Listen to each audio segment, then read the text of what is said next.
Khulna university admission টেস্টে মূলত 4টা ইউনিট নিয়ে পরীক্ষায়। এই 4টা ইউনিটের আন্ডারে 29টা ডিপার্টমেন্ট, অর্থাৎ খুলনা ইউনিভার্সিটি ডিপার্টমেন্টকে বলা হচ্ছে ডিসিপ্লিন, অর্থাৎ 29টা ডিসিপ্লিন রয়েছে খুলনা ইউনিভার্সিটি। এবং এই যে 4টা unit A B C D, এই 4টা ইউনিট কোন কোন ইউনিট কাদের জন্য, অর্থাৎ সায়েন্স আর্টস কমার্স কাদের জন্য সেটা বলবো। কোন কোন ইউনিটে কতগুলো সিট রয়েছে সেগুলো আমরা ফার্স্টে দেখব। এ এবং বি এটা হচ্ছে বিজ্ঞান ইউনিটের জন্য, এবং এ ইউনিটে সিট রয়েছে 303টি। এ ইউনিটে হচ্ছে 303টি, বি ইউনিটে তোমার 266টি সিট রয়েছে, 266টি। তারপর হচ্ছে সি ইউনিট। সি ইউনিট হচ্ছে তোমার হচ্ছে এটা হচ্ছে কলা ও সামাজিক বিজ্ঞান, এটা হচ্ছে যারা মানবিকের স্টুডেন্ট তাদের জন্য, সেখানে সিট রয়েছে 391টি। এবং ডি ইউনিট অর্থাৎ কমার্সের ইউনিট, এখানে সিট রয়েছে তোমার 83টি, অর্থাৎ মাত্র 2টা ডিসিপ্লিন রয়েছে, 2টা ডিপার্টমেন্ট। একটা হচ্ছে ব্যাড, অর্থাৎ যেটা তোমাদের অন্যান্য ইউনিভার্সিটি বলা হয় আইবিএ, এখানে বলা হয় ব্যাড অর্থাৎ বিজনেস অ্যাডমিনিস্ট্রেশন যেটা, আর একটা হচ্ছে এইচআরএম। আচ্ছা, এইবার আমরা দেখব যে খুলনা ইউনিভার্সিটি বিগত সালে কাটমার্ক কত ছিল, কোন ডিপার্টমেন্ট অর্থাৎ কোন ডিসিপ্লিনে কত কাটমার্ক ছিল। আচ্ছা, ফার্স্ট অফ অল হচ্ছে আর্কিটেকচার। দেখো আর্কিটেকচারে এর আগে হচ্ছে কাটমার্ক ছিল হচ্ছে 55, এই বছরও ধরা যায় হচ্ছে 55 বা সামথিং লাইক দ্যাট এরকম হবে। তারপর দেখো হচ্ছে তোমার সিএসি, অনেকটা একটা ভালো ডিসিপ্লিন খুলনা ইউনিভার্সিটির, সেখানে কাটমার্ক ছিল হচ্ছে তোমার 60, ঠিক আছে, সিএসি 60।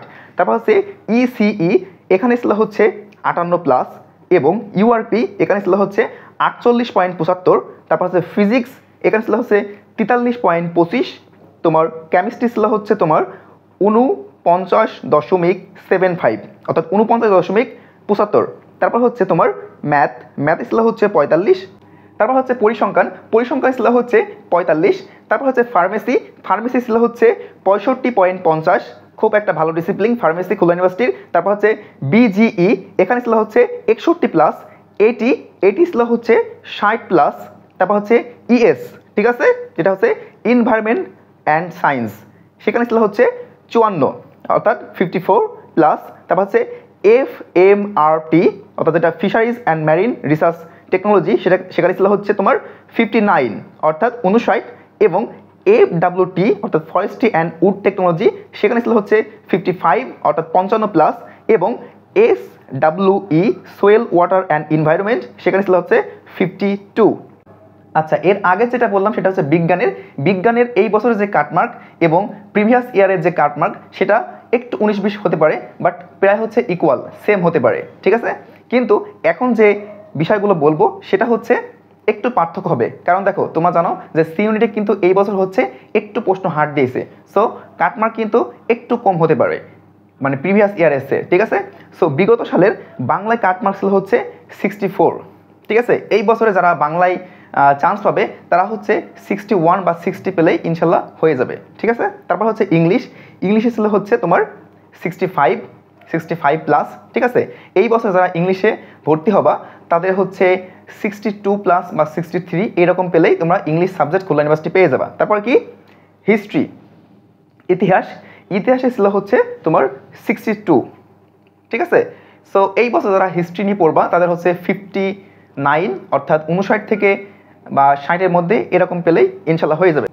আচ্ছা, এরপর হচ্ছে অর্থনীতি ছিল হচ্ছে 68, অর্থাৎ এই বছর যারা 65 পাবা তারা ইনশাল্লাহ অর্থনীতি পেয়ে যাবা, ইকোনমিক্স। আচ্ছা, এরপর হচ্ছে সমাজবিজ্ঞান, ঠিক আছে, সমাজবিজ্ঞানে ছিল হচ্ছে 64 এর আগের বছরে, বাট এই বছরে যারা সমাজবিজ্ঞান নিয়ে ভর্তি হতে চাও তারা 62+ পেলেই ইনশাল্লাহ হয়ে যাবে। আচ্ছা, এইবার দেখবো আমরা হচ্ছে ল, ঠিক আছে। এই লতে চান্স পেতে গেলে সবসময় বেশি মার্ক পেতে হয়, সেটা সবাই জানে, প্রত্যেকটা পাবলিক ইউনিভার্সিটির ক্ষেত্রেই এটা সঠিক। যেমন রাজশাহী ইউনিভার্সিটি প্রথম তোমার 100-র মধ্যে বা 50-এর মধ্যে যারা সিরিয়াল পায় পজিশন তাদের কিন্তু ল আসে। তেমনভাবে খুলনা ইউনিভার্সিটি কিন্তু যারা আগে পজিশন অর্থাৎ টপ পজিশন করে তারাই কিন্তু খুলনা ইউনিভার্সিটি ল পায়। সো খুলনা ইউনিভার্সিটি লর জন্য তোমাকে অবশ্যই এর আগের বছর হচ্ছে 72 বা 71, ঠিক আছে। আর এই বছরের ক্ষেত্রে যারা 68+, অর্থাৎ 70 থেকে তোমার 68 থেকে 70 এর মধ্যে যারা থাকবে বা এর থেকে বেশি হবে তারা পেয়ে যাবে ল, ঠিক আছে। আচ্ছা, এরপর হচ্ছে এডুকেশন নিয়ে একটা আলাদা স্কুলই রয়েছে। আচ্ছা, অনেকে আবার স্কুল বোঝে না, স্কুল হচ্ছে খুলনা ইউনিভার্সিটি স্কুল বলে, বাট আদার যে পাবলিক ইউনিভার্সিটি, ঠিক আছে, সেখানে ফ্যাকাল্টি বলে। অর্থাৎ ফ্যাকাল্টি মানে হচ্ছে একটা অনুষদ, এই অনুষদের আন্ডারে কিন্তু অনেকগুলো ডিপার্টমেন্ট থাকে, যেমন আইন অনুষদ বা ল স্কুল যেটা খুলনা ইউনিভার্সিটি বলে, বাট অন্যান্য ইউনিভার্সিটি যেমন ঢাকা ইউনিভার্সিটি ল ফ্যাকাল্টি, তারপর রাজশাহী ইউনিভার্সিটি ল ফ্যাকাল্টি, এই ল ফ্যাকাল্টির আন্ডারে কিন্তু ইসলামিক ইউনিভার্সিটিতে 3টা ডিপার্টমেন্ট রয়েছে। একটা হচ্ছে ল, যেটা হচ্ছে পিওর বা হচ্ছে রয়্যাল ডিপার্টমেন্ট সেটা, আরেকটা হচ্ছে তোমার কি, তোমার হচ্ছে ল্যান্ড ল, যেটা ভূমি সংক্রান্ত আইন, আরেকটা হচ্ছে আলফিক অ্যান্ড লিগাল স্টাডিজ, যেটা হচ্ছে ইসলামিক আইন। সো স্কুল এবং ফ্যাকাল্টি এটা হচ্ছে সেম, বাট ফ্যাকাল্টি বা স্কুল আর ডিপার্টমেন্ট কিন্তু এক নাই, অর্থাৎ ফ্যাকাল্টি বা স্কুলের আন্ডারে কিন্তু অনেকগুলো ডিপার্টমেন্ট থাকে, ঠিক আছে। তোমার ডিপার্টমেন্ট আর ফ্যাকাল্টি কিন্তু কখনো এক নাই, কারণ ফ্যাকাল্টির আন্ডারে বা স্কুলের আন্ডারে অনেকগুলো ডিপার্টমেন্ট থাকে, এটা অনেকে বোঝে না, তাই বুঝিয়ে দিলাম। আচ্ছা দেখো, তারপর হচ্ছে তোমার খুলনা ইউনিভার্সিটি HRM বা ব্যাড, যেটা হচ্ছে বিজনেসের জন্য 2টা মাত্র ডিপার্টমেন্ট, 2টা মাত্র ডিসিপ্লিন, ঠিক আছে। আর ডিসিপ্লিন আর ডিপার্টমেন্ট একই, ঠিক আছে, কারণ খুলনা ইউনিভার্সিটি কি ডিসিপ্লিন বলে। আচ্ছা, এবার হচ্ছে খুলনা ইউনিভার্সিটি ডি ইউনিট, অর্থাৎ যারা কমার্সে বা তোমরা যারা ব্যবসা শাখায় রয়েছে তাদের জন্য এখানে মূলত 2টা ডিসিপ্লিন অর্থাৎ 2টা ডিপার্টমেন্ট রয়েছে। একটা হচ্ছে ব্যাড অর্থাৎ IBA, আরেকটা হচ্ছে কি HRM, ঠিক আছে। মানে অন্য জায়গায় বলা হয় IBA, খুলনা ইউনিভার্সিটি বলা হয় ব্যাড অর্থাৎ বিজনেস অ্যাডমিনিস্ট্রেশন ডিসিপ্লিন, ঠিক আছে, আরেকটা হচ্ছে HRM। সো এই যে ব্যাডে চান্স পেতে গেলে তোমাকে অবশ্যই 70+, ঠিক আছে, অর্থাৎ 70+ বা 68+ পেলেও ইনশাল্লাহ হয়ে যাবে। আর HRM তোমার 64 বা 65+ পেলেও ইনশাল্লাহ হয়ে যাবে।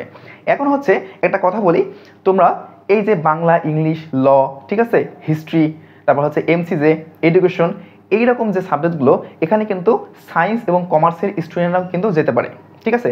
যেমন লর মধ্যে কিন্তু তোমার সায়েন্সে এবং কমার্সের জন্য সিট রয়েছে। আবার এই যে ব্যাড, ঠিক আছে, IBA, এখানে কিন্তু তোমার মানবিক এবং সায়েন্সের স্টুডেন্টরা কিন্তু যেতে পারে, কিন্তু যেগুলো হচ্ছে সায়েন্সের সাবজেক্ট, যেমন হচ্ছে ফার্মেসি, তারপর হচ্ছে CSE, তারপর হচ্ছে AT, ঠিক আছে, এই যে সাবজেক্টগুলো, ঠিক আছে, সায়েন্সের, এখানে কিন্তু শুধুমাত্র সায়েন্সের স্টুডেন্ট জন্যই। খুলনা বিশ্ববিদ্যালয় কিন্তু অন্যান্য বিশ্ববিদ্যালয়ের মতো কিন্তু অত সিট নাই, ঠিক আছে, প্রত্যেকটা ডিপার্টমেন্ট বা ডিসিপ্লিন কিন্তু অত সিট নাই। এখানে প্রত্যেকটা ডিসিপ্লিন কিন্তু তোমার 40টা করে সিট বা এর থেকে একটু 2-1টা বেশি হতে পারে, ঠিক আছে, 42 বা 43 এরকম করে। দেখো অন্যান্য তোমার হচ্ছে ইউনিভার্সিটি, তোমার একটা ডিপার্টমেন্টে তোমার হচ্ছে যেমন রাজশাহী ইউনিভার্সিটি তোমার লর সিট রয়েছে 150টা, ঠিক আছে, এখানে মাত্র 40টা, এরকম করে। তোমার খুলনা ইউনিভার্সিটি কিন্তু সিটের সংখ্যা খুবই কম।